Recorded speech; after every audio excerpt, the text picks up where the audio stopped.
aí, galera do Mundo Edu, beleza? Eu sou a Dani Bressan, nós estamos no Mundo Português, mais uma videoaula de gramática e hoje, pontuação. Olha que legal, pontuação do período simples é a aula que vai começar daqui a alguns segundos. Um grande abraço, toca a vinheta aí.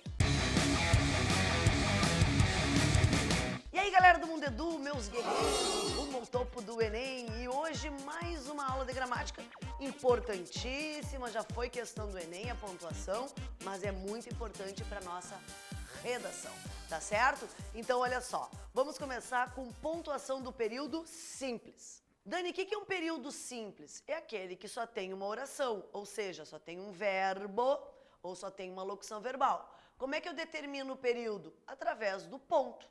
Cada ponto é um período, ou o ponto da interrogação, ou o ponto da exclamação, ou o ponto final, ou os 3 pontos, né, que já é um monte de ponto.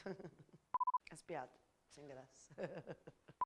Queridos, a primeira coisa que é importante a gente lembrar é que na pontuação existe uma regra geral. Qual é a regra geral? Jamais, nunca. Na verdade, às vezes pode acontecer, mas na regra geral não se separa o sujeito do verbo, ou melhor, não se separa o sujeito do seu predicado, tá certo? Dentro dessa regra de não separar o sujeito do verbo, o sujeito de predicado, a gente tem que lembrar que existe uma ordem, ou seja, tem uma ordem que a gente chama de ordem direta da oração e outra ordem que a gente vai chamar de inversa, ou seja, quando esses termos que estavam na ordem direta são invertidos. Na ordem direta, nós temos sujeito, observem, sujeito, verbo, os complementos verbais e aí sim os adjuntos e outros complementos, certo? Repetindo, sujeito, verbo, os complementos verbais e nesta ordem depois os adjuntos e outros complementos. Nessa ordem, em princípio, cuidado, nesta ordem, em princípio, nós não separamos nada, nem por vírgula, nem por 2 pontos, nem por ponto e vírgula. Não há essa separação, tá certo? Daí vem a questão daquilo que é separado através da vírgula. Nós temos 2 elementos, um obrigatório, que é o vocativo, outro que às vezes vai receber a pontuação, que é o aposto. O que é um vocativo? É um elemento da análise sintática, certo? Vocativo é aquele chamado. É sempre que eu estou chamando alguém, falando com alguém ou alguma coisa. Esse vocativo tem vírgula obrigatória. Por exemplo, se eu disser assim, meus queridos do Mundo Edu, meus queridos do Mundo Edu, esse meus queridos é o chamado que eu estou fazendo para vocês. Tem uma vírgula, então meus queridos, vírgula obrigatória, certo? Dificilmente vocês vão usar vocativo na redação, já que vocês não falam com a banca, vocês não podem ficar falando com a banca. Então, geralmente, não se usa o vocativo na redação. Mas, caso apareça alguma questão para vocês por aí nas provas que vocês fazem, inclusive a do Enem, cuidado, vocativo, o chamado, sempre com vírgula. Cindy! A TV tá vazando.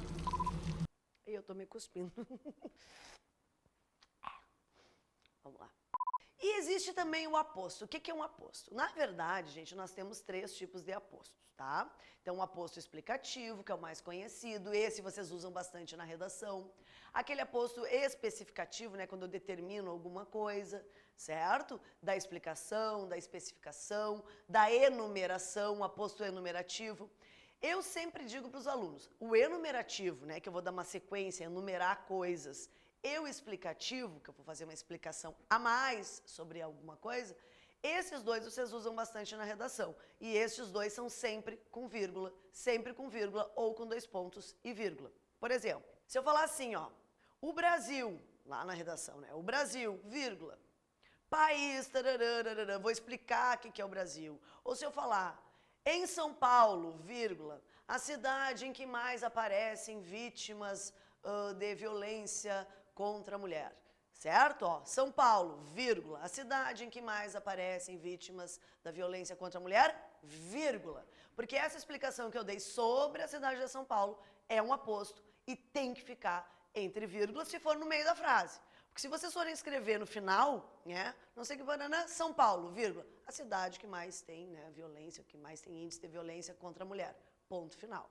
Então, cuidado. Aposto, explicação do aposto, né? O aposto explicativo, sempre com vírgula. E ainda há o aposto enumerativo, que vocês usam também na redação, porque geralmente o que a gente faz? Lá na tese, né, na introdução, a gente faz o quê? Por um exemplo, nós colocamos algumas coisas, alguns itens, enumeramos alguns itens que a gente quer falar, certo? Eu digo assim, ó, a violência aparece em 3 faces da sociedade, 2 pontos. Aí eu boto o aposto. Na escola, em casa e no trabalho. Existe um tipo de vírgula, um tipo de pontuação que os alunos sempre perguntam e têm uma dúvida, então que fique bem claro a partir de agora. É o caso do adjunto adverbial deslocado. O que é um adjunto adverbial? É um advérbio, certo? É uma circunstância, ou de tempo, ou de modo, de lugar, enfim, usado muito em redação. As pessoas perguntam, Dani, eu tenho que colocar sempre vírgula se ele vier no início da oração? Se ele vier deslocado? Não é sempre. Cuidado, eu vou usar vírgula com adjunto adverbial se tiverem mais de 2 palavras nesse adjunto. Por exemplo, se o adjunto tiver só uma palavra ou 2 palavras, já vou dar exemplos, eu coloco a vírgula se eu quiser, a vírgula é facultativa. Agora, se esse adjunto tiver 3 palavras, né, 2 mais 3, 3 ou mais palavras, essa vírgula é obrigatória. Vamos ver 2 exemplos. Eu posso escrever, hoje o Brasil é um país com índice de desenvolvimento maior. Hoje o Brasil é um país. Hoje é um adjunto adverbial de tempo. Esse hoje é só uma palavra. Se eu quiser, eu coloco vírgula depois do hoje. Tá certo? Eu quero destacar, eu quero chamar atenção. Se eu quiser, eu não coloco, e da mesma maneira está correto, porque a vírgula é facultativa. Agora vamos ver outro exemplo. Hoje em dia, 3 palavras. Hoje em dia. Hoje em dia, vírgula, o Brasil, porque essa vírgula aí passa a ser obrigatória. Então, cuidado na hora de escrever uma redação. Essa vírgula é obrigatória se tiver, né, no adjunto mais 3 palavras ou mais, no caso.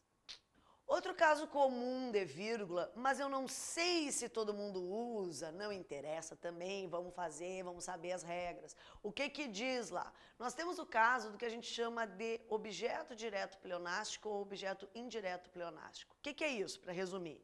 É quando eu repito um objeto direto para dar ênfase, para chamar atenção. Então, a vírgula passa a ser obrigatória. É o caso, por exemplo, assim, ó, meus amigos, vírgula, meus amigos, vírgula, não os vi hoje. Não vi os meus amigos. Né? Então, estou repetindo, ó, não vi quem? Meus amigos. Então, meus amigos, vírgula, não os vi hoje. Não vi eles hoje. Eu estou repetindo eles, o os, e meus amigos são 2 objetos diretos. Eu estou repetindo, é pleonástico, a vírgula lá depois de meus amigos é obrigatória também. Falando naquilo que vocês usam bastante na redação, gente, os 2 pontos. Certo? Porque às vezes a pessoa não sabe quando é que ela vai usar os 2 pontos. Lá dentro da redação pode ter os 2 pontos, porque os 2 pontos é uma introdução, tá? Sempre 2 pontos vai ser uma introdução. Introdução do que, Dani? Introdução de uma explicação. Eu vou dar uma explicação ou introdução de uma enumeração. A questão do Enem, que já apareceu sobre 2 pontos, pedia exatamente isso, a introdução de um elemento.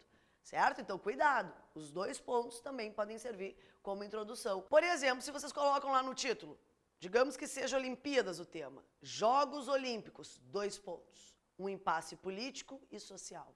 Olha que interessante. Ficou a dica.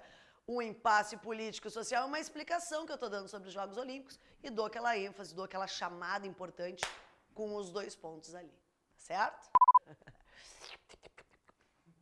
Mas aí os alunos sempre dizem assim, Dani, mas e como é que eu faço para colocar essa pontuação toda na minha redação?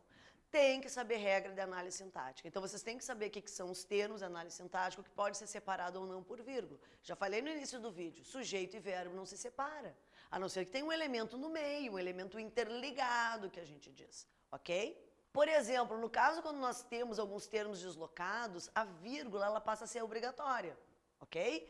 Vamos pegar um exemplo bem bonito aí para te colocar na tua redação.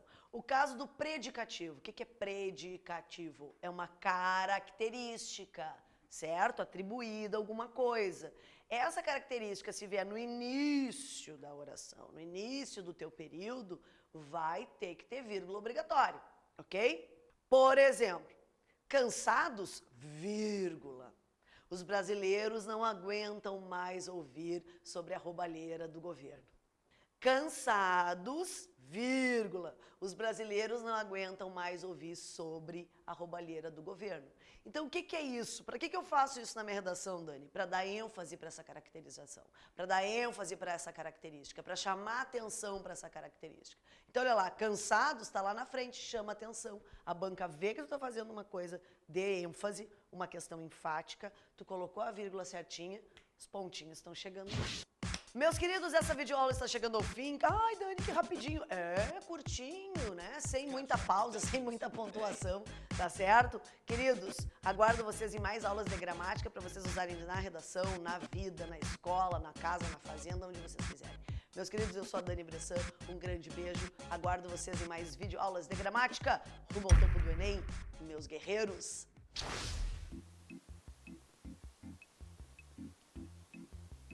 Vocês ainda estão aí?